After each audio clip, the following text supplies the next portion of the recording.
মহানবী হজরত মুহাম্মদ সাল্লাল্লাহু আলাইহি সাল্লামের নামে কটূক্তির প্রতিবাদে সোনাতলায় ওলামা পরিষদের মানববন্ধন।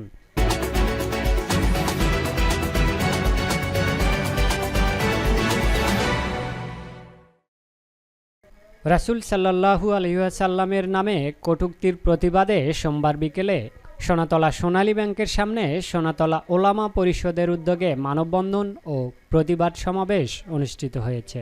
সমাবেশে ভারতের মহারাষ্ট্রের হিন্দু পুরোহিত রামগিরি মহারাজ কর্তৃক রাসূল সাল্লাল্লাহু আলাইহি সাল্লামের নামে জঘন্য কটূক্তি এবং বিজেপির সাংসদ নীতেশ নারায়ণ কর্তৃক তাকে সমর্থন করার ঘটনায় তীব্র নিন্দা ও প্রতিবাদ জানান বক্তারা। মানববন্ধন ও প্রতিবাদ সমাবেশে এলাকার ধর্মপ্রাণ মুসলমানেরা অংশগ্রহণ করেন।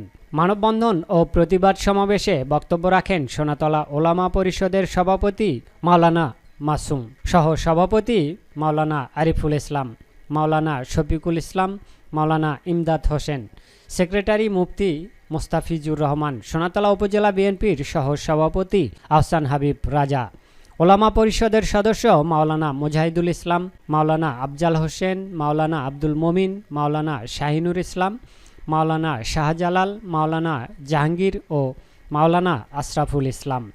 শিমন আহমেদ বাদল, স্টাফ রিপোর্টার, বগুড়া বার্তা।